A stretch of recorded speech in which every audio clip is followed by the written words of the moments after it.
We're circling back to the wall reference hinge, but this time we're adding some load. You can use kettlebells, you can use dumbbells. I don't love this one with a barbell, but you can make it plenty heavy if you've got some heavier kettlebells or dumbbells. So go grab whatever it is that you want to use, meet me back here, and let's light your glutes on fire.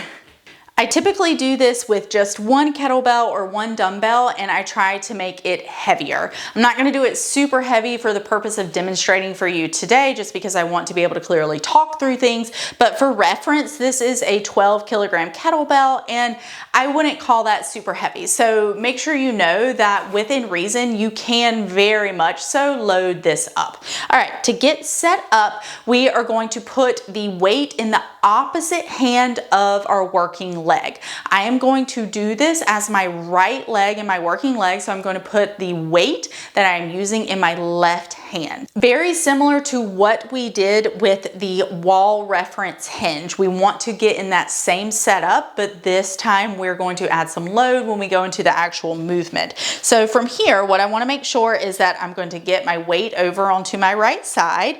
I have that left heel up against the wall. I could also just bring the left leg forward. That would be totally fine. I don't have to use the wall. I just like using the wall because it gives me a bit more reference and a little bit more stability. Now from here, I want to make sure that I've got that left hip drop down a little bit so it lets me sit into that right hip just a bit more. I also want to make sure that that right knee is slightly bent and that I can stand up out of my hip before I start, okay? So I don't want to be here starting because I don't want to start where I'm trying to go, all right? So now I've made sure that I've got that left hip has come ever so slightly forward. That left knee is dropping down some. I have that right knee slightly bent. So now I'm in a really great starting position for my hinge. I'm going to get the kettlebell dumbbell that I'm using. I could have just picked it up to begin with because now I'm gonna have to like reset all those things. All right, so I let that left knee drop down ever so slightly, and I want to have my thighs should be like railroad tracks, okay? I don't need one coming way out and the other knee doing this like cowboy stance, okay? So railroad tracks there, right knee is slightly bent. I want to think about getting this kettlebell to come over my big and second toe. All right, so now I'm going to keep the knee at the same angle, and I want that right hip to come back. Left knee goes down just a touch. Right hip comes back. Left knee goes down just a touch. And I'm going to repeat that, and I'm letting the range come from my hip going back. My low back is not doing anything, okay?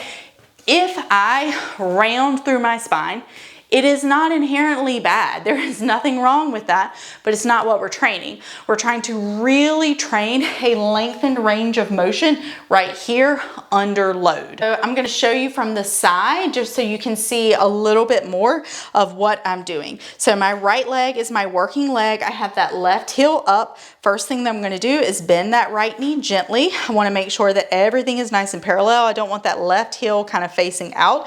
I'm going to let my left knee come down so I can get into that right hip a little bit more. Now I'm gonna stand up straight. Again, I forgot to pick up the bell. All right, left knee comes down just a little bit. I'm gonna stand up straight. Now I want to get that right knee set. I'm gonna let that right hip come back, and I'm aiming for the kettlebell to come right over my big and second toe. As I am hinging back, I want to think about letting that left knee come down 1/4 of a centimeter, and then I let the right hip come back. Left knee comes down 1/4 of a centimeter, right hip comes back.